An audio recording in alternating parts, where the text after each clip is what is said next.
جب یزید تخت پہ بیٹھے نا تو اس نے شخصی حکومت کی.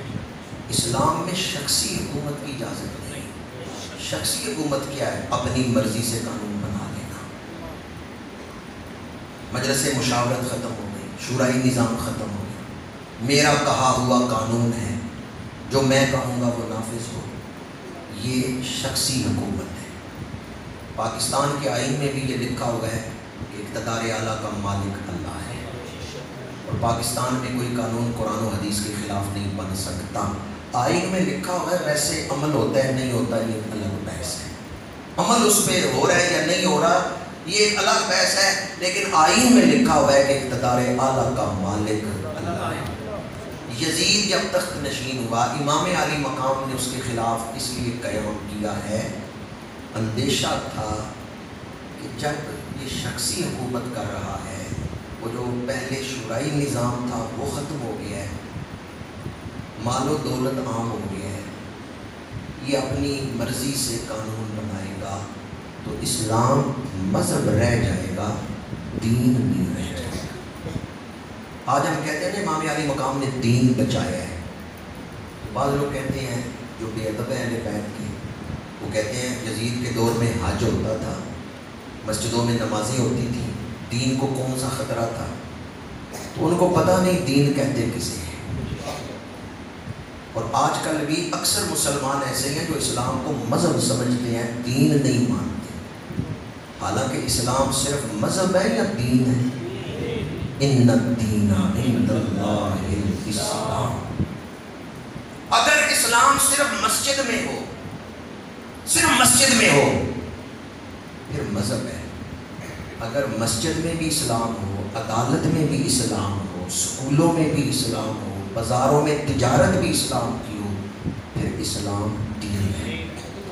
اسلام مکمل ضابطہ حیات ہے، زندگی کے ایک پہلو سے بحث نہیں کرتا. پیدائش سے وصال تک کوئی زندگی کا شعبہ ایسا نہیں جس کے بارے میں اسلام نے مکمل تعلیمات کر دی ہے. اسلام مکمل ضابطہ حیات ہے. اس کا مطلب ہے تجارت کرو تو اسلام سے پوچھ کے کرو. عدالتوں کا نظام اسلامی ہونا چاہیے، سکولوں کا نظام اسلامی ہونا چاہیے، کیونکہ اسلام مکمل ضابطہ حیات ہے. یزید کے دور میں جس طرح اس نے شخصی حکومت قائم کی ہے اسی طرح حکومت چلتی تو اسلام مذہب رہ جاتا، دین نہ رہتا. اس لیے امام علی مقام نے قیام فرمایا. آپ نے آواز بلند فرمائی. یزید نے نام لے کے اسلام پر حملہ نہیں کیا، حج بند کر دو، حج اس کے دور میں ہوتا تھا. مسجدیں بند کر دو، نہیں، مسجدیں اس کے دور میں کھلی ہوئی تھی. بعض دوست ان کے چہروں سے پتہ چل رہا ہے کہ وہ میرے اس بات کو کیا سمجھ رہے ہیں. میں ذرا اشارہ کر دیتا ہوں، تشریح نہیں کروں گا. حافظ ابن کثیر کی جو تاریخ ہے وہ پڑھ کے دیکھیں، البدایہ والنہایہ پڑھ کے دیکھیں. جو کچھ یزید کی کرتوت انہوں نے لکھے ہیں نا کہ یزید میں یہ چیزیں تھیں، موجودہ حکمرانوں کو سامنے رکھ کے دیکھیں تو ان میں کچھ زیادہ ہی ہوگی، اس سے کم نہیں ہوگا. امام علی مقام نے اس لیے قیام فرمایا کہ اسلام مذہب نہ بن جائے بلکہ اسلام. آپ مجھے اس وقت پوری دنیا میں وہ اسلامی ملک بتائیں جس میں سودی بینک نہیں ہے.